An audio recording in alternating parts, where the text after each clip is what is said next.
recently have been working on kind of a crossover. You've been doing some motion comics work for Dexter. And what kind of experience has that been? What have you brought to Dexter that wasn't there before? The interesting thing about the Dexter project was the first one I did with them. It was a 6-episode Dexter animated series. I got to do it with Bill Sienkiewicz. So Bill and I did it together, which was super cool to work with him. We were already working together on this Daredevil series, Daredevil End of Days. It's coming out from Marvel right now. But then working with that on Dexter for Showtime, I was working and talking with him on a daily basis to kind of work that out. And he was a huge help working on it with me. And I started watching the show in the process of while I was working. I hadn't watched it before I started working on it. So it was kind of fun to be watching the series and while I'm making it.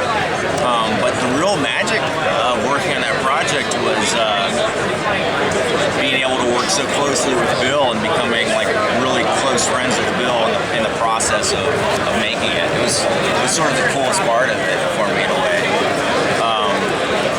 It was also great to work with.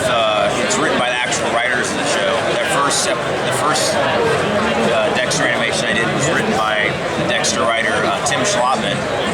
And the one I'm doing right now is a 6-episode story that I'm doing entirely on my own as far as art, and it's written by Dexter writer Scott Reynolds. And in fact, I think he's at the Comic-Con today because there's a Dexter panel where they're going to reveal either the trailer or the first episode of what I've been working on. I think he might be hosting it or something. And did they know your work beforehand? Do they have any comic background? Did they bring any of what you do as a comic artist into the show, or did they leave it up to you? The writers are very knowledgeable about comics. Tim Schlotman and Scott Reynolds are comic fans and read comics, and I got the impression they were familiar with my work before, and they were very considerate about writing, very visually, You've been coming to the convention for how many years now? San Diego Comic-Con, I came for the first time in '95, and I've come every year since. Same year I did. 95? Yeah, 95. So you've seen it from going from like a quarter of the convention center roped off to the extended convention center completely full. Did you ever think that these sorts of things would happen to you, that you would be approached by Hollywood to create these things with your artwork that you originally only ever meant for comic books? What has that experience been like? Has it been surreal, or? Yeah, I think when I was doing Kabuki, when you're writing it and drawing it for a comic, I was always seeing it as a comic, and just trying to take advantages of what that medium had to offer in terms of how to communicate it.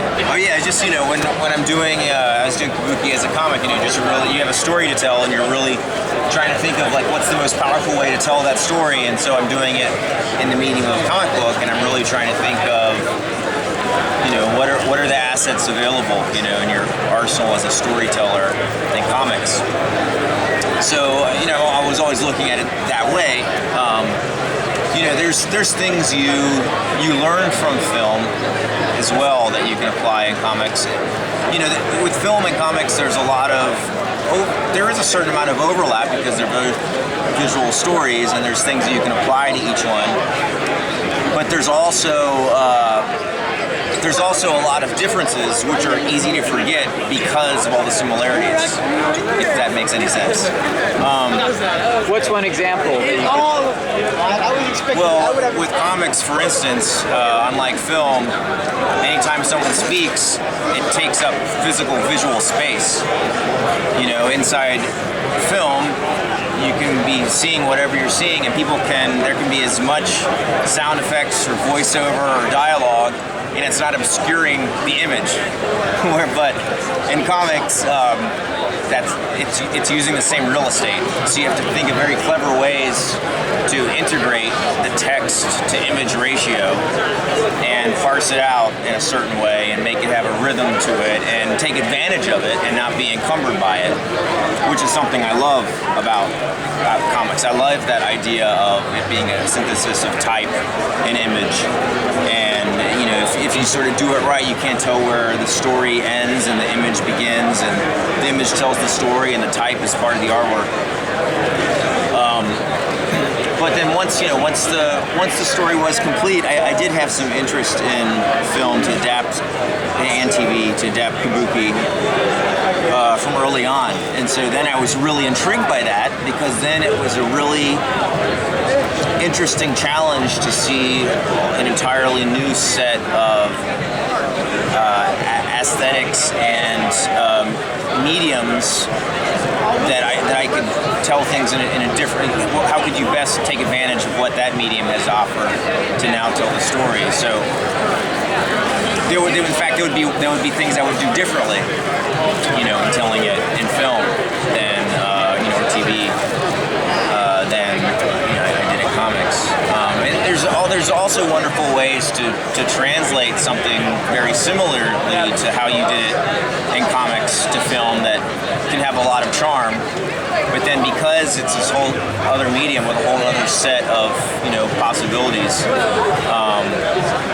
I was really excited to do a lot of things differently as well to exploit that. So do you see, obviously there's Frank Miller in Sin City and 300, and those movies kind of translated his art very well. Do you ever see kabuki kind of doing the same thing, almost like your paintings come to life on the screen in motion? I think Sin City is a really good example, because you have the actors acting it and taking advantage of what happens when you put a physical presence on the screen, and just the charisma that can come through just from the body language and the actors themselves and the life they can bring to it. But then because he also did that, with green screen, he was really able to take advantage of letting the environment also be a character in the story, in the same way that you're doing it when you're doing comics, and that you have so much sort of control about. He really did capture it so well in terms of the film to the comic, because I had the same feelings about each part of the story in the film that I did in the comic. And in the comic, the Marv character was my favorite.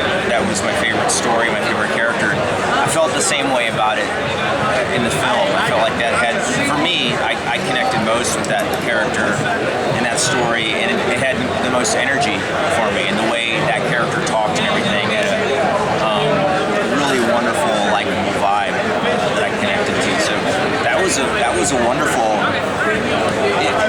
That's probably a really great example of what can be done, and how you can fuse them together if you're trying to go for that look of recreating a visual style from the comic in the film.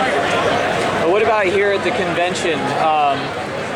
What kind of impact has the presence of Hollywood had here at the conventions for you? Probably I would imagine it's a double-edged sword to some people, in that when the mainstream embraces a subculture, or what might be perceived as a niche market, a lot of other people then discover your own craft and your own industry and so on, and more people are brought to it than were already there.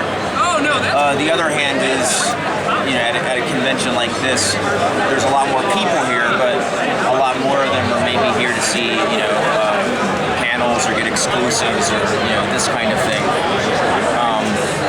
than it was probably earlier, in the earlier stages of the convention.